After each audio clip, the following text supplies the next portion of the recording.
Alert हो जाएं Kim Jong Un, Trump ने कोरिया भेजी अमेरिकी सेना, जंग की तैयारियां शुरू हो गई हैं।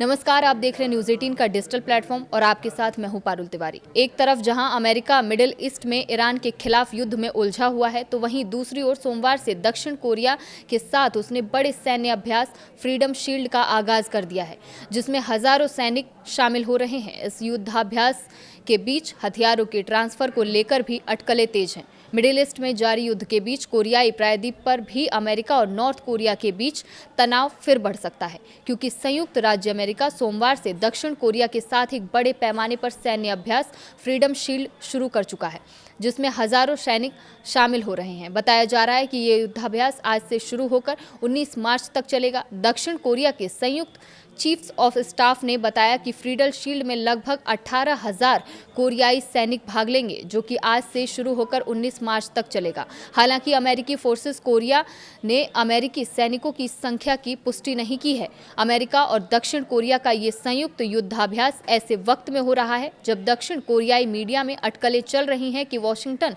कुछ सैन्य संसाधनों को दक्षिण कोरिया से हटाकर ईरान के खिलाफ लड़ाई में इस्तेमाल कर रहा है।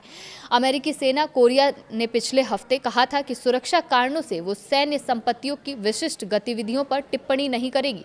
दक्षिण कोरियाई अधिकारियों ने भी उन रिपोर्टों पर टिप्पणी करने से इनकार कर दिया था, जिसमें ये कहा गया था कि कुछ अमेरिकी पैट्रियट एंटी मिसाइल सिस्टम और अन्य उपकरणों को मिडिल ईस्ट भेजे जा रहे हैं।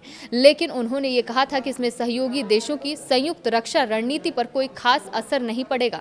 दूसरी ओर उत्तर कोरिया फ्रीडम शील्ड अभ्यास पर आपत्ति जताता आ रहा है।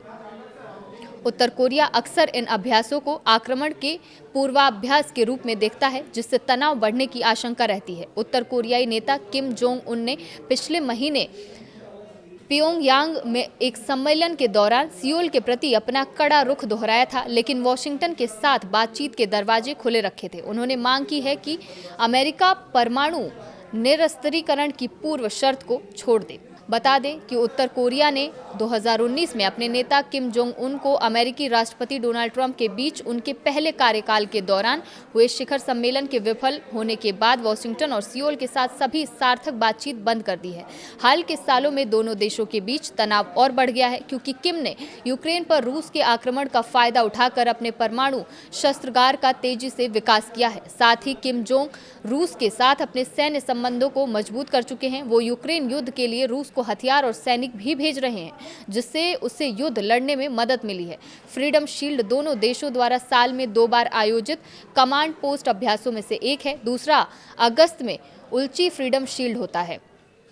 ये अभ्यास मुख्य रूप से कंप्यूटर सिमुलेशन पर आधारित होते हैं और संयुक्त परिचालन क्षमताओं का परीक्षण करते हैं, जिसमें बदलते युद्ध परिदृश्य और सुरक्षा चुनौतियां शामिल होती हैं। इस बार freedom training programme warrior shield के तहत 22 फील्ड अभ्यास होंगे, जो पिछले साल के 51 से कम है। हालांकि अमेरिका और दक्षिण कोरिया का कहना है कि फील्ड अभ्यास पूरे साल होते रहते हैं, लेकिन ऐसी अटकलें हैं कि सहयोगी देश उत्तर कोरिया के साथ बातचीत के लिए अनुकूल माहौल बनाने के उद्देश्य से ये अभ्यास कर रहे हैं।